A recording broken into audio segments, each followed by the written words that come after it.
Welcome, everybody. My name is TD, aka Trent, joined by the incomparable Sam/Sanyika. And today we have with us the Million on Mars founders, Keri and Erik. Folks, how are you doing this wonderful afternoon? I'm doing great. Thank you for having us. Just doing awesome. Yeah, this is super cool. I'm so happy that we were able to do this. Sam, you want to kick it off? Yeah, well, first, definitely huge shout out for telling us about Capital Factory so that we could come join here. It's going to be a really fun experience, we think. And then to start off with some questions, if you all want to just introduce yourself, maybe like a little background to your Web3 story, how you got into NFTs before maybe Million on Mars. Sure. So I've been making games for 27 years, almost exclusively online multiplayer games. And I would say my histories with NFTs go way back, if you'll indulge me for a second. I feel very, very passionate about when players play online games, that they're still humans and that they have their human rights when they're online. And I feel really passionate about digital property rights. I built a game called Go Pets in South Korea, where I really wanted to learn about microtransactions and free-to-play models. And I co-edited a book on human rights, Settlers of the New Virtual Worlds, in the 2008. So really, I'm super really excited about blockchain technology and blockchain gaming and play to earn, play to own, play and own. I'm excited about all this stuff. But honestly, I feel like I've been doing it for 20 something years. So it's both new and my home ground.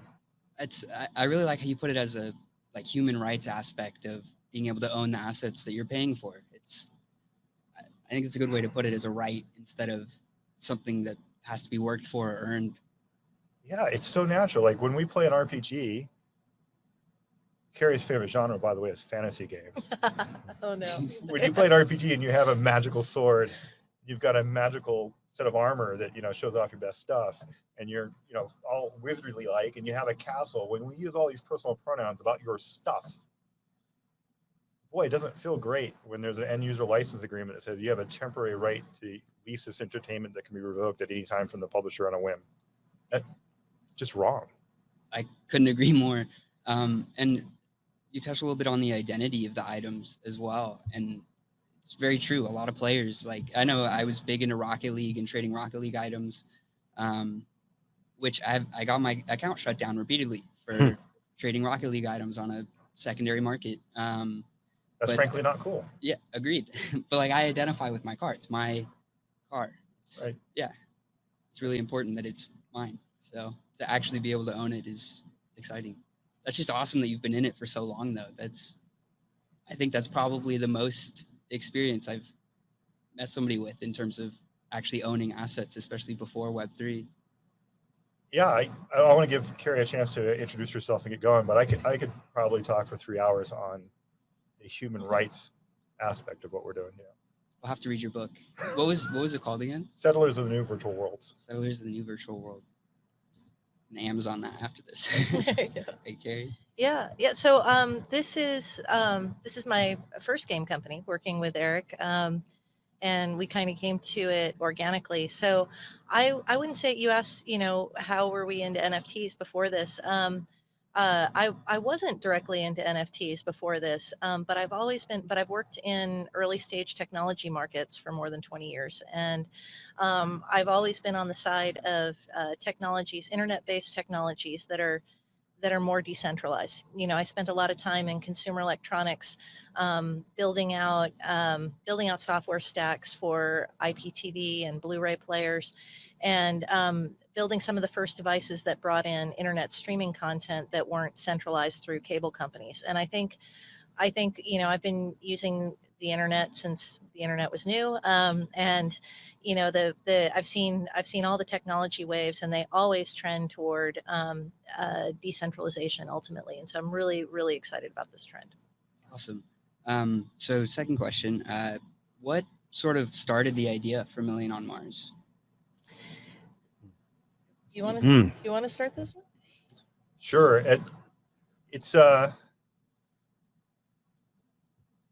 deep passion project for both Keri and I. Both of us have our own origin stories on how this happened, and then we came together in this like, superhero special graphics and zing and bang. My story with Million Mars goes a long ways back. I dropped out of my PhD in aerospace engineering, and I used to work at the Jet Propulsion Laboratory. And as a graduate research student, I worked on the UV spectrometer for Galileo and Cassini, and it was really, really cool. I'm there in the Jet Propulsion Laboratory. In my heart of hearts, it's one of the coolest places of NASA. You're working on the robotic explorers that have gone throughout the solar system and beyond. And yet it was post-shuttle, and there was a malaise in the space industry at the time, and like, shuttle, a little bit depressing. And I thought if I left NASA and got into games, I could maybe learn how to make games and learn how to make games that would inspire people and think about space. So then I went on many, many adventures, built companies, lived in South Korea, did a bunch of things. But then I met Keri 3 years ago now, 2 years ago? 3 years ago. 3 years. Man, time is going by fast. Yeah, does that. Yeah. And then I had a hobby project that I was working on and was making some pretty good progress. Shared my hobby project with Keri. Turns out she had a hobby project, and I'll hand the ball over to her. She can connect the thread on Origin. Oh yeah. So this is my fourth startup, and after I exited my last one, Erik and I knew we wanted to work on something together, and we were brainstorming, kicking around ideas. And he told me about this game he was working on with his sons. And I said, that's really funny because I have two sons that are about the same age as Erik's, and I've been working on this adventure novel for them because it's bothered me. I've been a technologist my whole life, and my kids, who are now 16 and 12, have grown up their whole lives, with everything in media about the future being really dour. It's all like the Hunger Games. It's all, Sam, this, right? So, and in my household, we think it's lazy to default to sort of a dystopian view of the future. I always say it's a lot easier to destroy something than to create something. So I started working on this story I wanted to tell my sons about the near-term future, a future that when they're adults, or and how great it could be. And a lot of that involves human space settlement. It's something that I've been really excited about for a long time. And so we started talking about it and decided to bring these two ideas together and build a big game that was set in the near future when humans are starting to settle on Mars. So sort of the idea behind making it Mars themed or settlement themed is to teach future generations about how that's going to happen in the future, I guess, right? Yeah, or to at least inspire people.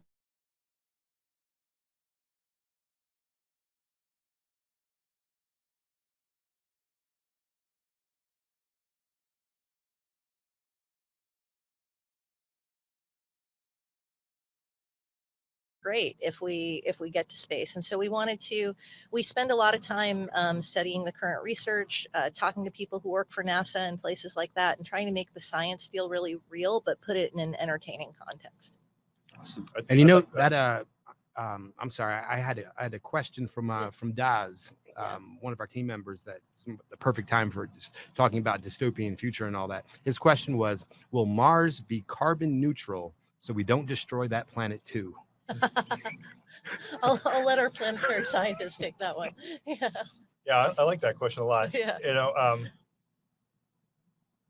Climate change is absolutely for real. When I dropped out of my PhD, I was studying actually planetary science, and in particular, I was looking at catching up with all the established literature on how do you use carbon dioxide to warm up Mars, right? So like, there is no controversy. Like, if you're actually an aerospace engineer, a space scientist, and you want to make Mars habitable, all the paths are how do you get as much carbon dioxide up in the atmosphere? This is 1970s, 1980s, 1990s. It wasn't controversial then. Like, that's how you warm up a planet. Put carbon dioxide up there. Absolutely, right? So then, keeping Mars carbon neutral, I like that. I'll go further than that. It goes to everything. If you're going to go to Mars and you are going to have an office like this, you'd want to do podcasts on Mars, right? Absolutely. That would Right. be so fun. Yeah. And stuff breaks, right? The microphones might break or the laptops might break. You don't just open the airlock and just throw the laptop outside. Oh, all right, I'll just get another one. Well, another one's pretty far away, right? You are going to be absolutely amazing about repairing everything. You're going to be amazing about recycling everything, right? Famously, Matt Damon was really excited about his poop Yeah. and potatoes, right? Yeah. Like Martians are going to be super awesome. They wouldn't waste a darn thing. And they would recycle everything. Yep. Everything would have maximum utility. And then before you got to Mars, you wouldn't make that up. You wouldn't go to Mars with a bunch of laptop parts, right? And go, hey, yeah, let's go to YouTube again. How are we going to repair a laptop? No, you would have practiced that before on Earth. It would have been down to a science. You're not going to go and wonder if you are going to get enough potatoes from your poop. You would actually know because you had a great potato poop farm at home. You'd have the aeroponics. It'd all be proven out. It'd be all autonomous. So I do think by necessity, Martians would treat Mars with so much utmost respect our species has never treated a planet before because out of necessity. And that necessity would be proven on Earth first. And so we're big believers of like, you have a different term for it. I call it like lighthouses on the hill. You call it a metaglyph or I forgot what. Oh, the hieroglyph. The hieroglyph. Yeah. People need to see something and go, oh, you do it like that, right? They need to be inspired. They need to have a pattern to go off of, and that's why it's so inspiring and awesome. The Gene Roddenberry, the wholesome Star Trek version, that inspirational thing. Let's go out. Let's be awesome. Let us save Earth by going out to space. It's a cool point that it would also be like serve as an example to the people that are still on Earth that after seeing somebody be able to go to a new planet and recycle everything, and it's a great example to have. Right. My favorite stuff is to talk about, kind of like potty humor and goofy stuff, but on Mars, you're going to recycle all of your black water. You're going to take a poop. You're going to wash your body, but that water is going to get recycled. You're not just going to go up in the airlock and just throw that out. It's going to get recycled. I'm just making the same point over again, but Martians are going to be phenomenally eco-friendly. Yes. Okay. Excellent. How much does it drive you crazy to see in like a movie, for example, when they just eject it out of the spaceship? Yeah. I feel like that happens in most of them. Yeah, I mean, that's a cool thing when you watch a movie and you deconstruct it, right? If it's in your own level of expertise, that's not how you do hacking, whatever it is, that's not how you do surgery, it hits close to home. Although I'd say, The Expanse is really great from a space realism point of view. They do gravity really well. They do acceleration really well. But unfortunately, they do tap into a lot of darkness and dystopian up front. Yeah, especially with the whole war between two planets. I would hope that's not where it's going to end up. I hope so too. I hope we're having the last of war right now. Agreed, and hopefully it ends soon. So next question: why? And I guess you already answered this actually. I was going to say why did you go Web3, but seeing as though you've been a big proponent of player-owned assets, I would imagine that was an easy choice for you. I could add more to it. Oh, please go. All right. Okay. So then you got to unpack the name of the company, Million on Mars. I was listening to Elon Musk talk about that in the media a few years ago. It inspired me. I wrote that down. We now have the trademark. We now have the URL. That's our company's name. And what does that mean? The question is, how many people do you need on Mars living there? How many people do you need on there extracting regolith, sorting out the metal minerals versus the water-rich clays to get water, to get the metals? How many people do you need doing the extraction, processing, running the smelters, taking it into a 3D printer and a machine shop, making stuff? How many people do you need in the greenhouses? How many people do you need doing science? They're selling that back to Earth. How many people do you need running a restaurant, receiving people living on Mars and doing that? How many people need to come for tourism? How big does the economy of Mars need to be for it to turn over from being a science outpost like McMurdo Station, which is just a public policy funded thing? When does it turn over into being a self-sufficient economy? And we don't know the number. Elon Musk doesn't know the number. He said it casually, like maybe it's 1 million people. So one of our purposes as a company is to go find out what that number is. And we believe through Web3 technology and through direct player ownership, when I own my 40 acres on Mars, when I am building my stuff and I'm selling my stuff and I'm trading it back and forth, and then people really believe in it, why do they believe in it? Do we tell them to believe in it? No. It's on the blockchain. They are selling it back and forth to each other in decentralized exchanges. It's actually It's like fucking a real. proof of concept. It is. Yeah. And we can actually run the simulation, and we can actually feel it, and we can bring that future forward, and people can simulate and engage in those economic flows, and we can keep on making them more iteratively more realistic. We can package something up and being simple and fun. As people dig into it, we can go, okay, how about we give you a little bit more of that? Let's unpack some more of that. We can see some of these flows, and that's where the name comes from, and that's why Web3 is actually, we have an organic and clean use case for this. It's not a gimmick for us. We're not Mars NFT game. We're not play to earn Mars. It's like, holy shit, that's awesome. We need that technology for people to care enough to make the simulation valid and be real. And it's proof that you can track the economy the whole time. Is Right. basically watch what happens on the blockchain through Million on Mars to decide if people are actually colonizing Mars, when you want to go join them, when is the economy going to be something that you want to get on board with. And yeah, they can just track all of that on a fully open blockchain. That's cool. I think that does kind of flow into my next question. So first, bots have been a huge issue, plagues many blockchains, and just the P2E space in general. And I know you wrote an article about how y'all are trying to keep bots out of the system. And I mean, I would imagine that hurts the scientific experiment as well, to have a bot acting not human. It would sort of mess up the whole experiment. If you just want to sort of touch on your view of bots. Oh, now you've really put a nickel in them. We're going to make a GIF of Erik's opinion on bots. Okay, I'll talk about bots, but the next question's go to Keri. Sorry. I don't want to hug the mic. No? I'm enjoying my blueberry basil kombucha. Excellent. Yeah. Oh, hey, cheers. Cheers. Thanks again, guys. So bots. I personally have a lot of fondness for robotics. And a key theme of Million on Mars is that it's going to take, robotic explorers to land there first, as they are now. Then beyond the robotic explorers, we need robotic industrial machines there that are setting up, extracting minerals and water out of the regolith, pulling atmosphere down from Mars, and then getting out the carbon dioxide, the nitrogen and argon. So we need robots to do stuff. We need robots that build and maintain robots. We need robots that set up energy systems and store energy. We need robots. We absolutely need robots. We don't need them playing our games, though. That's just dumb.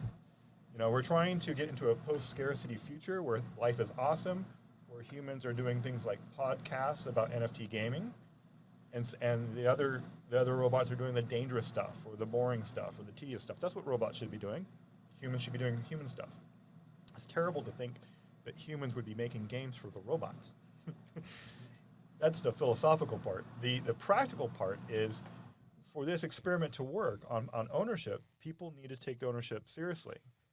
Part of taking it seriously is that if I put work in there, if I invest in there, or if I'm creative, or if I'm charismatic, or if I'm lucky, however I play the game as a human, I play the game and I earn something, I own something, I need to be able to go to the DEX and I need to be able to sell it, right? And if I go to the DEX, but somebody else has already dumped 4 billion tokens because they auto-mined it, I can't sell because my stuff that I worked so hard on now looks like dust, right? Mm-hmm. Because a bot's 24/7, so All it's right. not going to compare in its ability to extract tokens to a human. Yeah. So robots in the real world allow humans to be more human, but robots in the game world cause humans to be slaves of bots. And that doesn't make any sense. Agreed.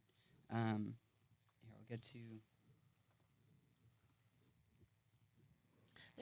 There's an economic reason that you know that they because they keep the economy imbalanced. You know, it makes it hard to it makes it hard for us to properly manage the value of the token, right? And it just creates a negative feedback loop that that removes the incentive for people to keep participating in the game and expand the social experiment. And that's really ultimately what this is about, right?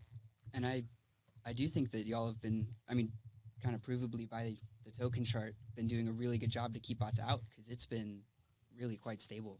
Right? It's impressive. Right? How cool is that? Yeah. I am viciously competitive about that. Take any other token on the Wax chain, Yeah. show their chart, show our chart. Ours is flat. Theirs looks like a mountain.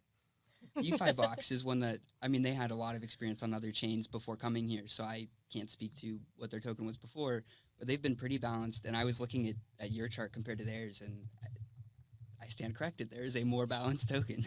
Thank you very much. Thank you. So speaking toward the future and why, like sort of exploring space, why is that somewhere we need to go? Yeah, I think I can take this one. No, I mean, okay, so here's the thing. We are, you know, we don't want, we're not interested in dystopias, but we're also not like hippy dippy utopians either, right? We're clear eyed. We're pro science people. We see the challenges we're facing in the world, and by kind of any objective measure, we're facing some serious ones in the 21st century. And one of those is that is we're sort of reaching the limits of growth capitalism, of a growth economy, right? We're at the carrying capacity of the planet based on our ability to provide food, but also to provide resources. And so there are non-renewables. You know, our entire economy really, when you get right down to it, is based on mining stuff out of the ground that's non-renewable, stuff like oil, but also things like, you know, lithium, rare earth metals, nickel, you know. And then at the end of a long supply chain, we output waste that right now is worthless. We've mined a lot of some of those non-renewables. We're at our ability to extract them, right? So we need to get to the asteroid belt, and we need to mine asteroids to get more non-renewables. The good news is that the available non-renewables in the asteroid belt are about 10,000 Earths worth.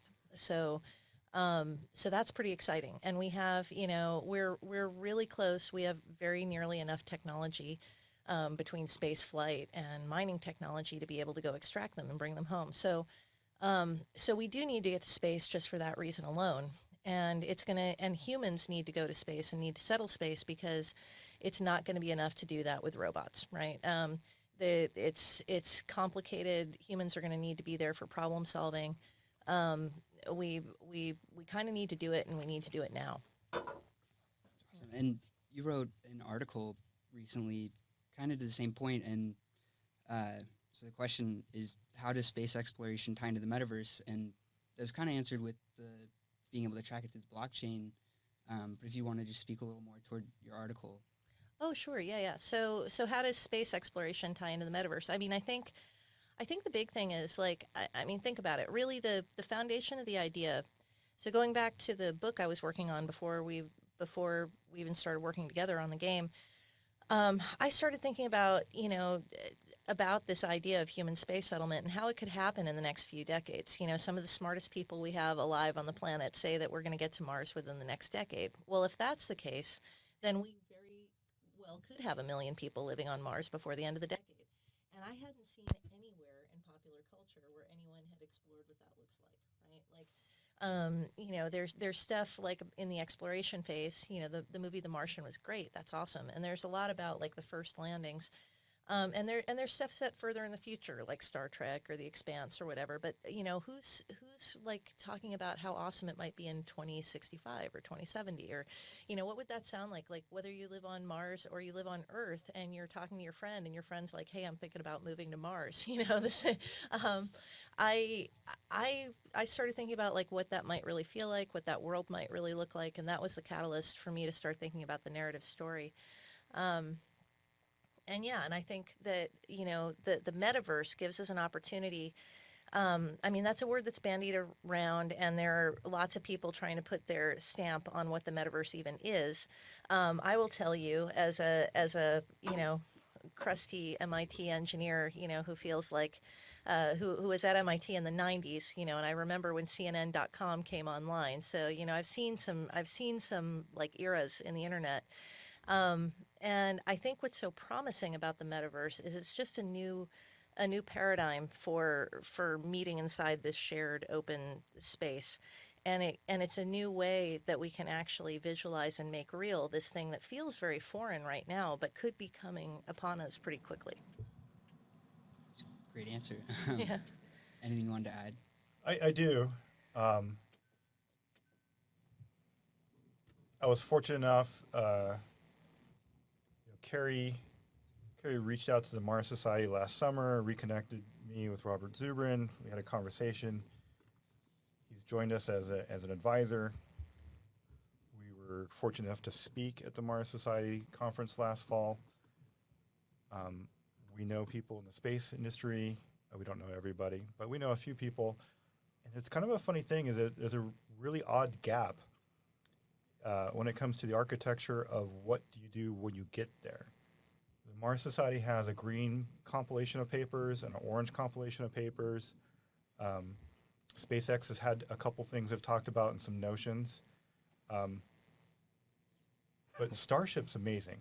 It's going to fly, it's going to get to Mars, and it's going to change the price of getting to Mars. It's going to land 100 tons on Mars, and it's going to do it pretty darn cheaply.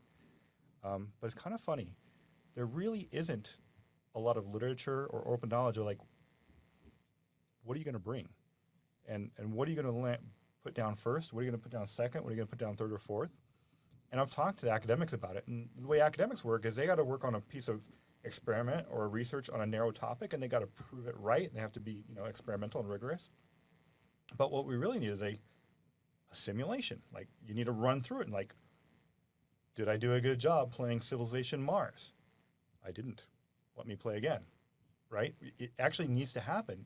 And oddly enough, academia is not the right format for it because it doesn't fund that kind of thing, right? It funds the right answer, not messing up until you get the right answer. Yeah, but it funds the right answer on a very narrow topic, right? Everybody's doing little narrow things, but no one's doing like the meta. How do you pull that together? And what does the first decade look like when you bring down scores of people? What does the second decade look like when you now have 100 to 200 people in the McMurdo stations? What happens in the third decade when you get into thousands? People talk about it in literature. There's some sci-fi. There's some things like that, but the plan part is missing. When I was on the boat, I was fortunate enough to take 1,000 days off from work and go sail around the Caribbean with my family. When I was on the boat, I'm homeschooling my kids. I got really excited about space, and I love myself some graph paper, so I had a really big piece of graph paper about the size of this table, and I started drawing out with colored pens and pencils what a Mars base would look like. I'm like, well, you need about this much solar, and it would cover this much greenhouse lighting, and I got done doing it, and before I even finished the drawing, I was exhausted and tired because I didn't like my design anymore. Like, I could already see flaws. And I'm like, this is why games are better. Like, it needs to be a game. Yeah. Well, there's also, it's so weird. It just keeps happening over and over again. There are so many harmonics between Web3, metaverse, and emerging space tech. I mean, and by that I mean like all the same problems that need to be overcome. Some of them, it looks like they might be solved with these new paradigms. So you're going to need cryptocurrency on Mars because how else are you going to do financial transactions between the Earth and Mars when you've got a 17-minute delay one way for data traffic, right? You're going to need new ways of thinking about governance, and we've got DAOs emerging as an emerging paradigm for how you manage, these kind of social structures. And to be honest, I'll tell you that was actually the linchpin that allowed us to get, Dr. Zubrin to agree to be an advisor to us. He's been studying humans getting to Mars for decades. He's the guy for that. And I started talking to him about all this, and I started talking about DAOs, and he stopped and he was like, oh my God, I don't think this is a secret. I hope I'm not giving away a secret, but he's got his next book that's coming out is about his thoughts about how social structures will emerge on Mars, and he has kind of 3 different ideas about how that might happen. So he's really fascinated by DAOs, not just by helping us get real science into the game, and that's just really cool to me. Those harmonics keep emerging. Yeah, it's exciting because they were Yeah. they're trying to come up with a way to essentially make a DAO, and I would bet that's very harmonic because that was probably like roughly an idea he was already having, and then to see it's a real thing that's happening. Yeah, absolutely. It's cool. So, in terms of the colonization experiment, where would y'all say we are right now in the game? I'm gonna buy some time. I'm gonna hook you up with the latest thinking from NASA. Is that we're going to start using the word settlement over colonize. We're going to be a little bit more progressive in our wording there. Excellent. That was just a time buying thing for myself.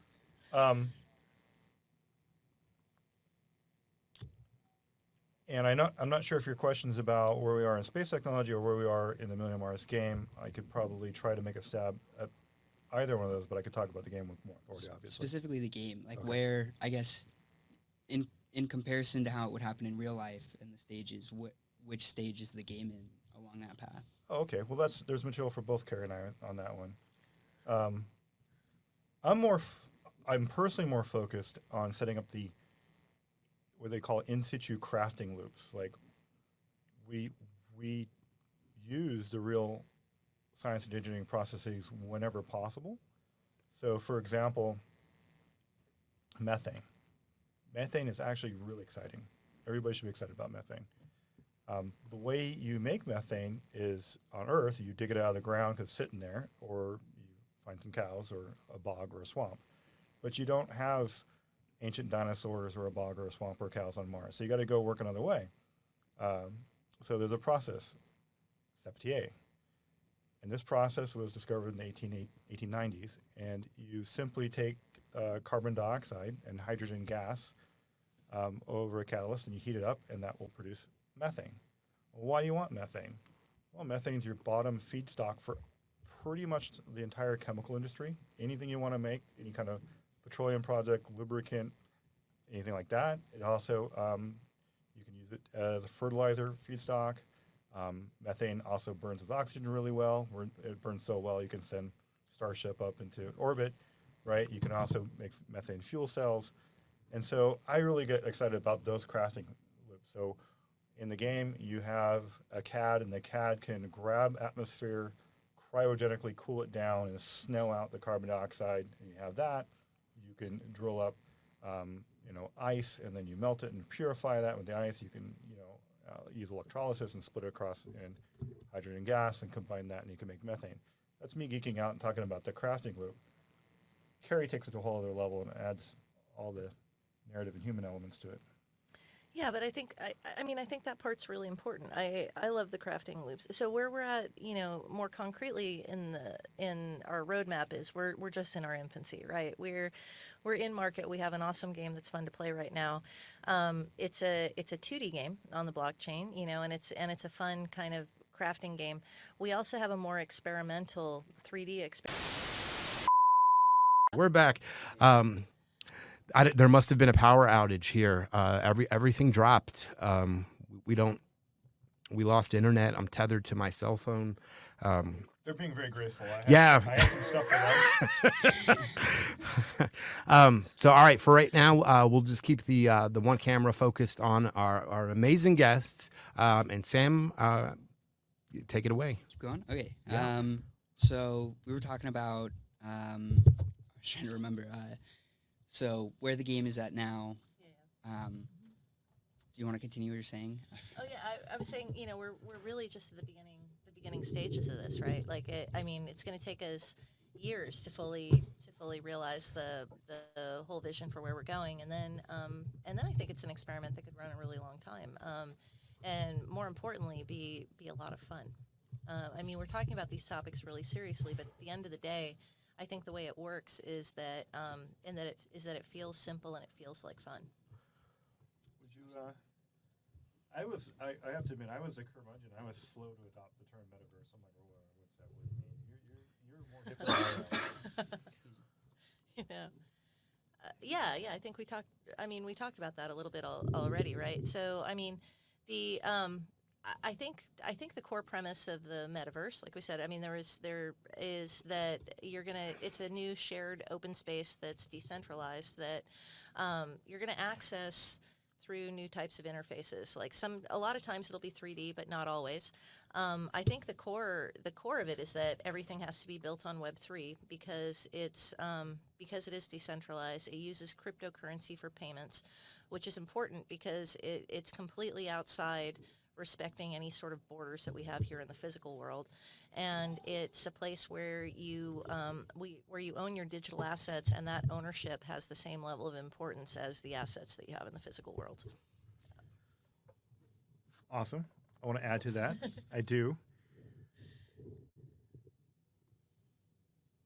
The metaverse means a lot of different things to lots of different people, but what it means for us is we want to build the Mars part of the metaverse, and we're building it really hard. Keri talked about we have a 2D game. She talked about we have a 3D game coming up. She's talked about her story.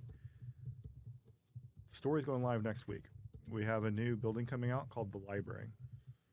And if you purchase the library and you purchase her chapters, we're going to be releasing the novel, 2 chapters a month for the next year. Each of these chapters, of course, you've got to read them. They're amazeballs. You get into really deep and rich characters. I'm serious. Keri has been working her ass off for years and years. I've read it. I love it. I'm a huge Neil Stephenson fan. It's in that same caliber of writing when he's writing well. Excited to get a library. Right? But we don't just say, hey, here's her book, serialized, like the dude that wrote The Martian. Oh, no. Did you know Andy Weir released it serially? Oh, my God, I'm going to hit him. Yeah. Yes, yeah. Not just that, though. In the library, as you read the chapters, you're going to be upgrading your library, and you'll be upgrading new recipes that unlock just for the library, but also for your other buildings. So we're very, very intentional by this use of the metaverse. Taking her characters, growing the world, giving it a narrative backbone, giving it people that you can understand and feel like. So it's not just CADs and septate processes, but there's also a human element in story and plot line, but not mailing it in, not just like leaving these chapters out there like, yo, we put an NFT chapter out there. No, these chapters are integral, and they're used to upgrade the library and give you more and more in-game power, unlocking new sciences and stuff like that. We do that. We've done that with our soundtrack. I'm very proud of how hard we work to make our part of the Mars metaverse come to life, and not just say it. I think everybody can see that too. I remember in the last AMA y'all did, one of the questions was, do you ever stop working? I think that's a very respectable question to receive on an AMA. Yeah. That really is, yeah. So to move more into the game, a little bit off the backstory, so there's a settlement update, if I'm not wrong, that's coming to the game. Could y'all tell us a little bit more about what that's going to mean for gameplay? Absolutely, yeah. Yeah, so we have settlements and habitats coming. You know, we are a play-to-own game. You know, we are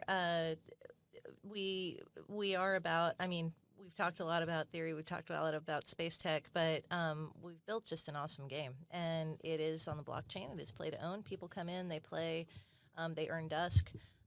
They take that dusk outside the game, they trade it on dexes, and some people play to make a profit, right? And it's actually key to us having that awesome flat, well-maintained currency that you've seen, that not everybody's just focused on maximizing their profit, but it is fun to make money. It's fun to be motivated that way. And so with settlements, you'll be able to invite your friends to come move into you'll be able to join multiple plots of land together, install habitats where players can live virtually, and you'll be able to invite your friends to come move in there and live there, and you'll be able to rent your buildings. And so you'll be able to rent out unused capacity in your buildings, rent to people who can manufacture for themselves. They can sell stuff in the marketplace and earn their way up to becoming landowners themselves. Okay, and I just have a quick question that you might have answered it, but it's from OP Influencer, and he says, "I'm here for more spoilers on that settlement spoiler on your website. Do I need blank land and prepare for living quarters, or do I keep setting up new buildings that they can use? I'm dying to know." Oh, that's awesome. Okay, so you want some, as they say, you want some alpha here, huh? Yeah. All right. So think about this. Our vision is to always create more and more economic activity between the players. It's always about stronger and stronger player-driven economy. It's about finding that number, million on Mars, right? So you're going to want an attractive settlement. Why do people want to come and rent from you? Do you have a mining rig? Oh, you do. Is it a common mining rig with, not so many slots? I don't know. Maybe you need an epic mining rig. Maybe you need a smelter, upgrade to level 5. You, the landowner, need to worry about what to invest in, and you need to think about it. You're also going to want your land, frankly, connected. You're going to want your land grouped together to make a bigger settlement. That makes me very happy to hear because I put all 3 of mine right next to each There you other. go. Yeah, And there you go. I just guessed that maybe it would be a thing. And 3 is likely the magic number. Sweet. Yeah. And you're going to, we've got a whole roadmap of features for settlements and habitats going on. Actually, it will be, I don't know if we should say hard dates. It's going to be live sooner than people think. But then it even enjoys a roadmap itself that's very, very robust. I would say our roadmap for settlements and habitat exceeds most projects' roadmaps for the entire project. We're really, really bullish and super competitive about our ability to ship stuff and have cadence and grow on it. But Opie was worried, does it have to be blank land? It doesn't have to be blank land. No. It doesn't have to be blank, but 3 connected. So will it, like if you have stuff on all 3 of them, will it'll all form together into one that has all those items on it? The actual exact UI details, that's the end goal. When it gets that, will depend on dates. You'll be able to set the rental price per building. So you can say, oh, my mining, you want to touch my mining rig? Oh, you got to pay. CAD, okay, you can, cheap price, that's fine. We also have a schedule of buildings that we call internally vending machines coming up. And so inside your settlement, you'll be able to manage your own virtual economy inside the virtual economy. So maybe it's you and your really tight friends. And so you can set up a vending machine that dispenses full power cells, not at the market rate. You could set the rate that you want to for inside your settlement. You can decide how much titanium ore goes for. And so you almost think of it as your own like private marketplace or Almost like a private economy. private economy. So you have your own little chaebol or keretsu system inside your own settlement. Yes. And you'll also, what I also think is really cool, and this is key to why we thought property ownership was so important. As you build, you'll be able to build larger settlements. I mean, there's a minimum size, but there's no maximum size. And we're hoping that people eventually build out cities and city-states. So when you form your settlement, if you've played the game, you know that every one of the land plots has unique terrain. It's a unique lat long on Mars. And that geography is going to start to matter more. So the types of ores that are available in the area are going to start to matter more. And you're going to be able to name your settlement. And if it becomes large enough, that settlement will show up in the whole globe view. So you'll. Oh, that's really cool. It'll be like a capital city on the map, basically. That's right. Exactly. That's right. Yep. That's cool.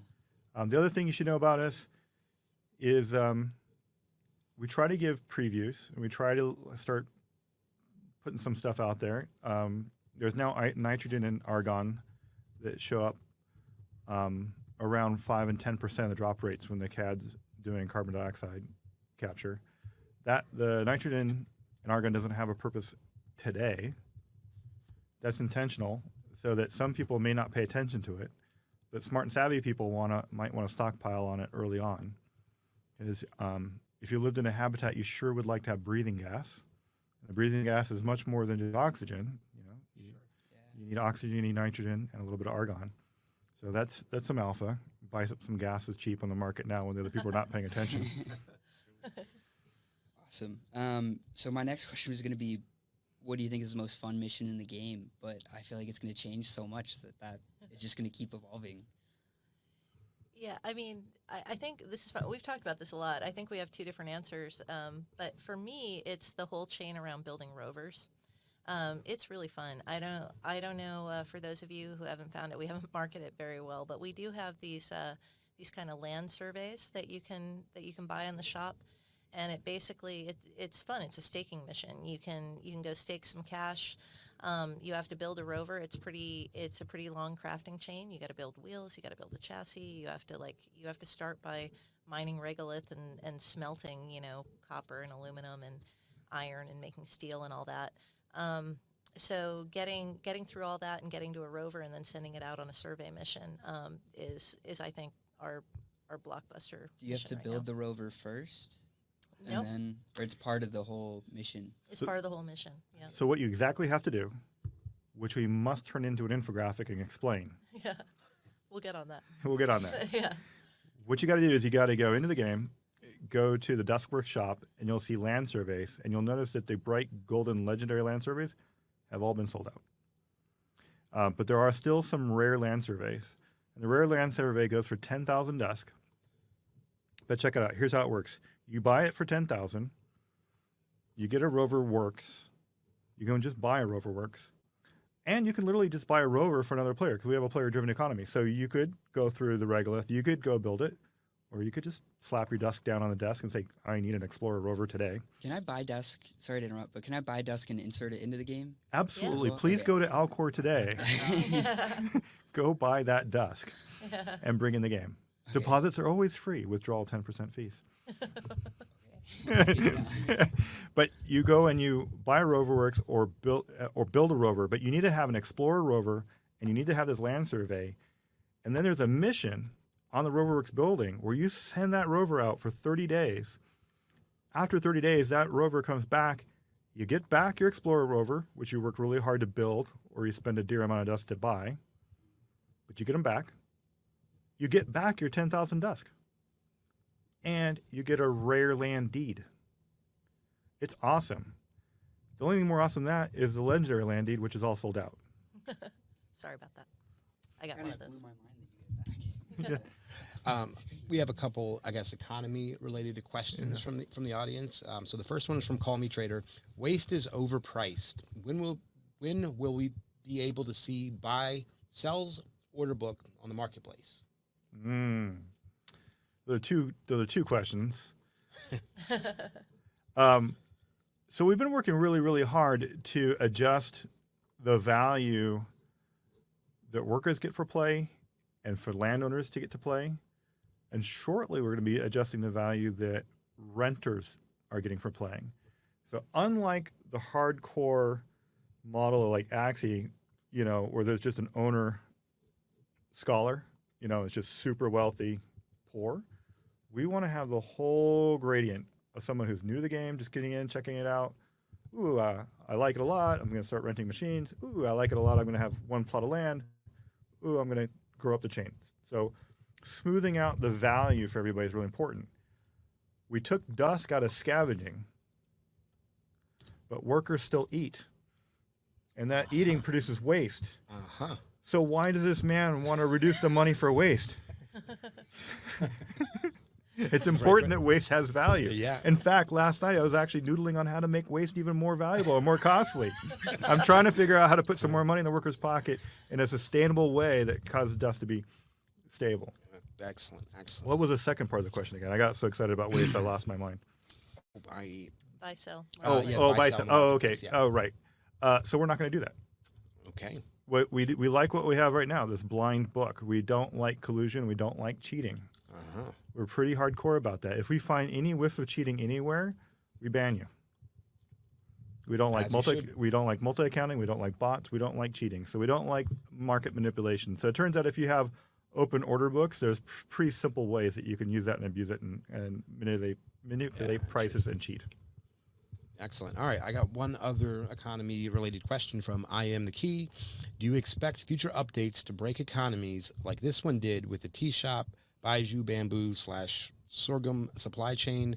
How does a one-land player prepare for those to not stagnate? All right, I gotta say, I know this player. I apologize unreservedly for the changes to the tea shop. I understand that those were controversial changes, and we heard all about it. And we are extremely grateful to have such a passionate player base that lets us know when we screw things up. So, yeah, we messed that one up, but we've done some good stuff in reaction to it. Unfortunately, I have always complicated answers. Will we break stuff in the future? Yes. Yeah, Yeah. we will. I'm not going to qualify that. Yeah. Why do we not test things more before we ship them? We should. Working on that. Kind of the point, though, is like Yes, that, that the players are testing them. That's the whole point of the settlement experiment. That's right. That's right. Yeah. You don't know it's broken until you try it. Seriously, I mean, seriously, truly, that is it at the end of the road, is that we're all building something together. Both the development team and the players are building here. You know, if you guys come across a bug, though, I'd like to think we have a pretty good track record of fixing bugs pretty fast. And we also have, I'm really proud of our player experience team. We will, if you've lost an item, we will get it back to you. You know, if you've had something broken or not janky, we will fix it. And we solve all customer problems. We don't just shrug and give up and go, well, kick stones. Which is a common response from companies. Yeah. There is a balance, though, between going fast and poor quality. And we truly struggle every day to get that balance right. Keri and I spend truly hours and lots of heavy thought trying to dial that in and get it right. We are learning things. We're making our tooling always better and better. We're going to try in the future to spin up new economic systems before we spin down old ones. We kind of have a pattern where we would spin something down, feeling confident that we have a new one coming up. Like, so we'll turn off Lunar New Year. Say, don't worry about it. We've got advanced scavenging and tools coming up shortly. That will be fine. The problem with that is that gap period is painful for the players to experience. We were cool about it. We knew where we were going to go. Don't worry about it. I know a great place for lunch. People are hungry in the back seat. They are actually kind of concerned. Where are we going for lunch? So you asked about what's his best strategy for dealing with changes? Give us feedback. Yeah, well, yeah. First of all, feedback.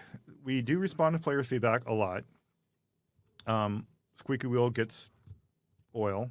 That's one. Please look at the player guide that's going out there right now. We've got a team member, Max, has been working full-time on the player guide. I'm really intensely proud of it. It's at least 10 times stronger now than it was even 4 weeks ago.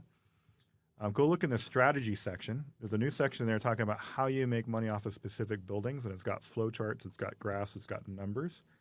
Before, we had a very hands-off, we're not going to give out any strategy advice at all. We weren't going to do it. We had religion before, but we had a lot of feedback from players saying, dude, your game is actually a real game, and it's really complicated, man. Like, what do I do here? Can you throw me a bone? Right? And then we're not all astrophysicists here. Yeah. And by the way, the Founders channel, if you don't have a Founders coin, you should really think about it. Because the Founders guys, they share super alpha with each other all the time. Inside that channel, I need to be in there more. There are intense graphs. We, as a development team, we use that all the time. We look at those graphs and go, oh, yeah. God damn it. All right. I was literally using them last night on new stuff, and I'm like, okay, I'm going to use this. So the feedback is super important. We are going to get better, though, about surfacing what loops are profitable, but we're not going to give it away. We're not going to give away like just this one super hint. Founders will hate you. No, we're not going to do that stuff. You know, we're going to send you in the right direction. You're going to be fine, and you're going to get stuff up and rolling. We're going to move some of that mini strat inside the game, so there'll be a pop-up, and you can see it, you can get it to it. And so we're trying to get out of the mode where only the most hardcore addicted Discord people know what's going on. We're trying to bring it out to more of our players and have people have access to that information. But ping me on Discord if you had specific feedback on how I could help you bridge strategies as we wind one system down and bring another system back up. Oh, but I'll add one more thing on that too. Another thing we'd like to do going forward is we do want the systems to be more resilient to our changes too. Like, so there should be multiple and a variety of loops going on that are profitable, so that even if we were to tear something down, that the rest of it is still doing just fine. So, Keri, I'll throw this one to you. Erik mentioned the advanced scavenging that's coming. Can we get any hints as to what that's going to be? Oh, in the yeah. gameplay?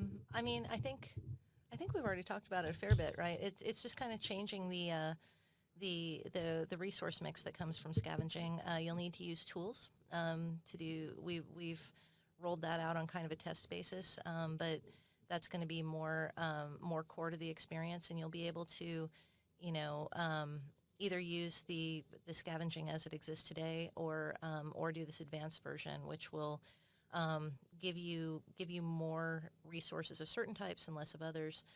It's just all in an ongoing effort to provide that ladder of value and gameplay, as Erik was talking about. We're really proud of having. We're always going to maintain a really middle class entry price to get into the game and to start playing and start having fun. At a subtle point too, advanced scavenging introduces scavenging experience points. And so you're going to want to scavenge even if you're a rich landowner and level up your scavenging skill. So scavenging is actually our proof of concept or beachhead on a skill system down the road. And getting experience points are exciting. Getting to another level is exciting. So it's just fun to progress. Cool. All right. I have another audience question from Magnum DeFi. Any thoughts or future plans on adding a disassemble feature to give us a chance to rebuild plots in a more organized fashion? And then they added on to that. I should have added that it would be to not lose the NFT like the current dismantle function. That's what Yeah, you're speaking. Yeah, you're speaking to me, Magnum. I gotta say, I'm one of those people. I'm a little OCD. I'd like to reorder my plot. And yes, yep. So the UI team is working on that. We have a roadmap of stuff that the UI team's working on. So right now they're trying to finalize settlements and habitats. After that, we'll be bringing the player guide in game, and then I think that's on the stack right after that. Yeah, we were noodling around on a spec earlier this week around hauling tokens. Yep. And try to give the players themselves a way to leverage their roverworks and their haulers to create tokens to allow their players to rearrange their buildings and move buildings around, and again get people in that player-driven economy. Yeah, I want to give a shout out to our community team, though. I mean, we really do. We take all this feedback and we're very responsive to it. And I think you guys know, at least a lot of these folks that are in our Discord know that, the last 2 team members who joined our company came from our founders channel. So, you can always reach out to Lamp and to Grilled Cheese Sandy's as well. And that's a direct line to get feedback to us and product ideas. Excellent. All right. Another question from the audience. This is one from Cornflake. Are there any plans to nerf mining rig rarities? That's oddly specific. No. One of our core animuses is to keep driving value to you. The people who have bought and invested in the game, first of all, again, we're not just a play to earn game. We're not just go click this button, here's mad cash. That's not us. You heard about our passionate mission. You know why we're building this game. It's a game, it's a simulation, it's on mission first. That being said, we're arrogant enough to believe that we can walk and chew gum at the same time. We're arrogant enough to believe that we can also make sure that your assets are at least steady in value or rising in value. So we want you to have fun and at least hold value and ideally gain. So we wouldn't go nerf rarities and mining rigs. Instead, You know, we'll look at Roverworks, for example. Like if you open up a Roverworks mining rig pack right now, we originally sold them for $50. They're higher on the secondary market. But if you open up that pack, people will break open the pack. They'll sell the common mining rig for $95, but they'll sell the common Roverworks for $10. I don't look at that and go, gosh, how do I clobber the mining rig? I look at that and go, like, how do we put more value on the Roverworks? And to the Keri's point, that's why we came up with the land surveys. We've got some more stuff for the Roverworks. So we're going to keep adding value on that. We recently rearranged the schedule on the greenhouses on which level your greenhouse would need to be, or what rarity your greenhouse would need to be in order to do the higher level like soy and sweet potato recipes. That's us giving value to the people with the higher rarities post-purchase. Like we've already sold those drops, but we already took that drop money, we put it in our pocket. We could go out to lunch, we just relax. We're not. We're like, geez, we got to go back and we got to make sure that their land plots have more value. How do we make sure their Roverworks get more value? Hey, they bought soundtracks from us. Let's make a radio and make the soundtracks have more value. So we don't go around nerfing things. We try to go and figure out how to add value. Excellent. All right. I'm just going to knock out the rest of these audience Yeah. questions while I'm on a roll here. All right. This one's from I Am the Key again. If it's not inside info, you got to love it. That starts out that way, right? Will the rest of the shards be added to the bazaar? That's a really good question. I would say I don't personally have any final knowledge on that. I think we were careful about not allowing mining rig and Roverworks shards initially because we were just worried that people would just be into their cups and then maybe gamble with things they didn't want to gamble with and feel regret the next morning. But we had added more stuff to the bazaar for gambling, and you could imagine everything will be available for some sort of fun gamble at the bazaar or the cantina as long as you know what you're doing. We'll let you do it. Excellent. And from OP Influencer, will we ever be able to gain rewards from others scavenging our lands? That's going to be sort of like the renting now. That's right. That's actually an explicit spec point in habitats and settlements. That's another reason why you would like to have a glorious settlement, grow it larger. We have a concept of measuring the cultural value of your settlement. And it depends on how many people live there. It depends on how many plots you have. It depends on, do you have artifacts? You know, have you built monuments? Have you made Mars more cool? And the more cool you make it, the more interesting you make it, the scavenging table increases for your settlement. So each settlement's going to have its own schedule of its scavenging system. So you really want to be one of the ones that shows up on the map. That's I bet right. They'll have That's the right. best scavenging. So I had a question of, will there be social aspects in the game? And I mean, that alone is a social aspect, but specifically, will there be any sort of alliances that people can align to? Yeah, you know, you saw that map that players are starting to make? Yeah, I did. Yeah. It's pretty cool. So we got that going on. I think a lot in terms of we're stewards for the players. We're building a tool set for them. We're building a simulation. What do you want? I am a big fan of factions. I'm a big fan of 3 versus 3, like clan on clan type systems. Those are really nice. They're very self-balancing. We have notions of players naming their DTM if they get to be high enough stature inside the DTM and own it. We've got a roadmap out there that talks about rover versus rover battles. We want to get away from blowing up humans and blood and guts of humans. We think that's old and tired and dystopian. But sophisticated Martians might get their grudges worked out in an honorable bot versus bot battle. Robo Wars. Yeah, that's right. People see. Will that be the only PvP that ends up in the game? At least for now. Probably no, not the only one. We have rover versus rover PvP for sure, but there's also notions around leaderboards for different subsystems that are PvP like. We have races. We will indulge in pretty much all kinds of PvP systems other than rolling around with tanks and laser pistols and blowing each other up. No war. Yeah, no war. I like that. So one question, I'm not sure who this came from. Will there be future workshops available for purchase? Oh yeah. Go ahead.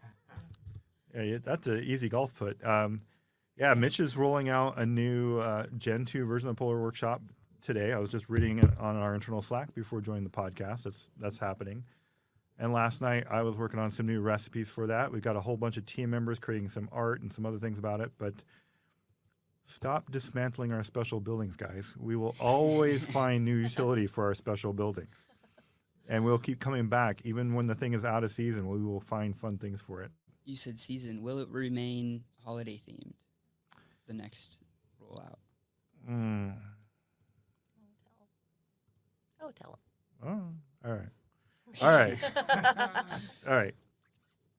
All right. So the Polar Workshop, it's going to act like a miniature ice-only mining rig.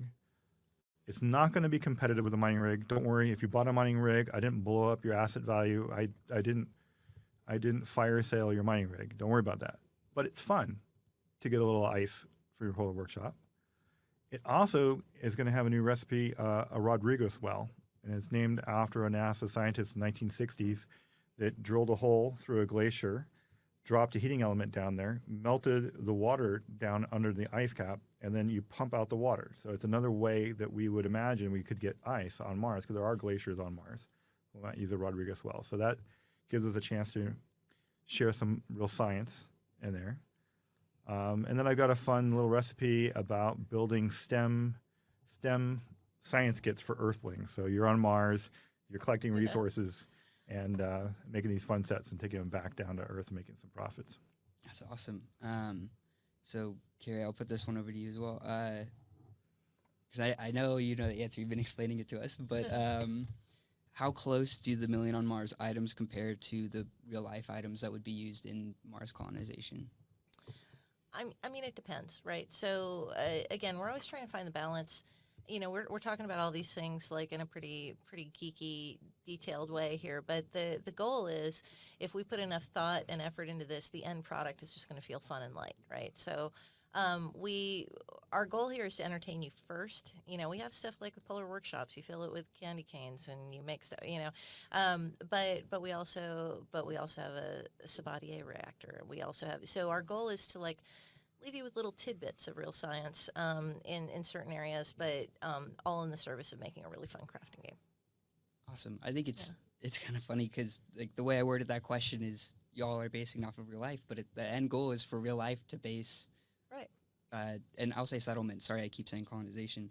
But real life will base settlement of other planets based off of the game. So yeah, we're hoping that future mission designers would benefit from looking at the aggregate game playing data to help inform what their shopping list might be.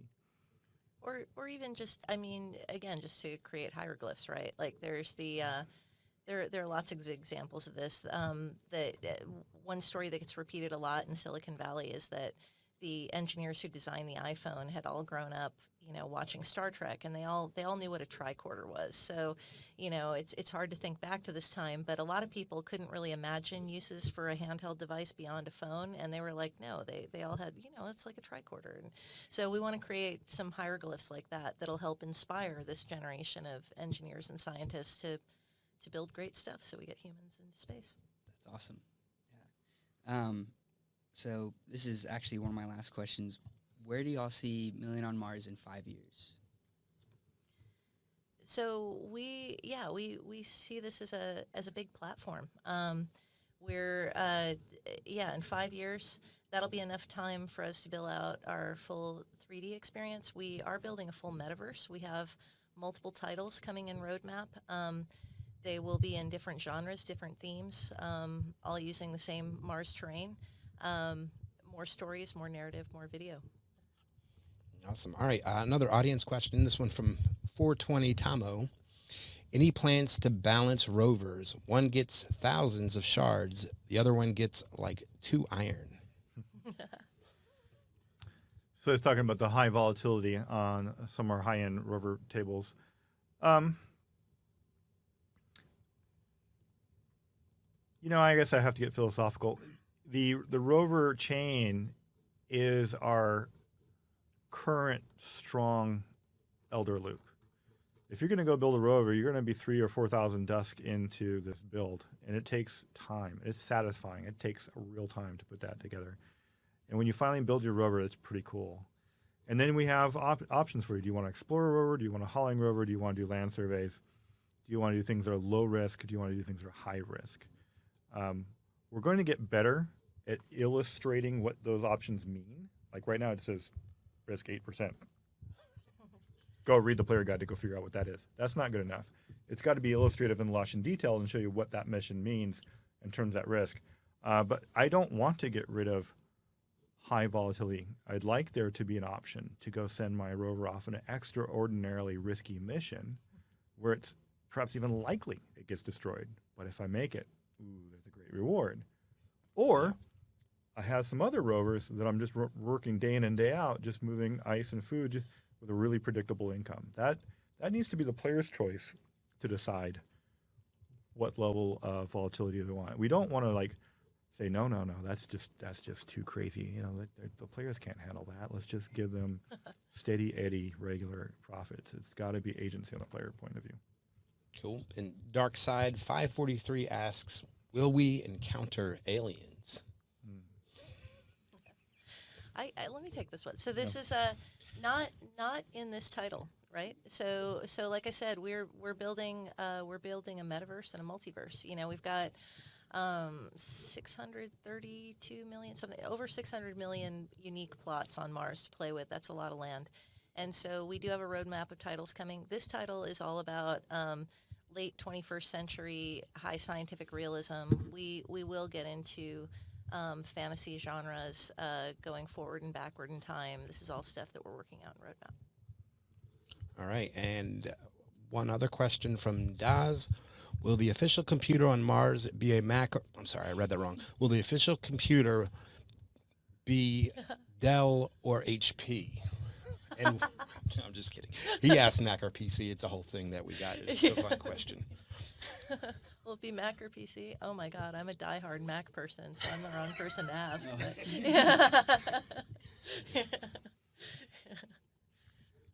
can I share this?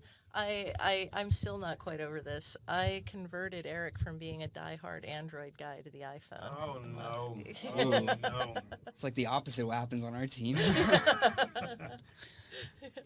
I was super hardcore Android, but then I needed to get into Clubhouse. Is Clubhouse not on Android? It wasn't when it first came out. Oh. Yeah, so I've had an iPhone for forever. So so I was like full of didn't know. FOMO, looking through the fence. Could I play? And that's how I got into the iPhone. Yeah. That makes sense. So I think I'm out of questions. Are there more audience questions? There aren't.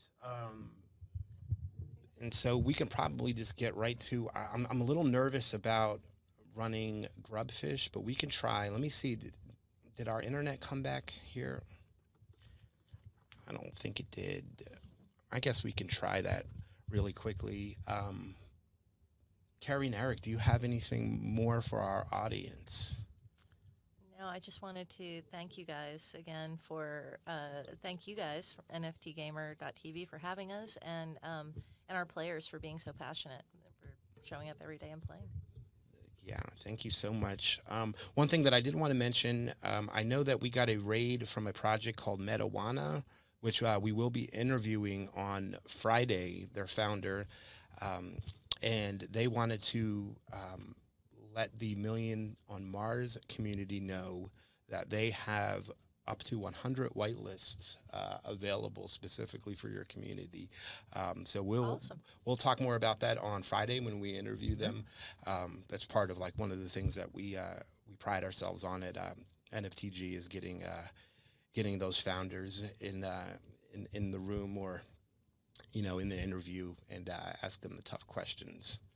So we'll make sure that this is a fully vetted project before we go further. Yeah, 100%. I know we were touching on that a bit earlier. Oh, right. What about the whole rug pull thread? Yeah. Do we have time? We got about, we're at 120 right now. I think we got some time, right? A little bit, right?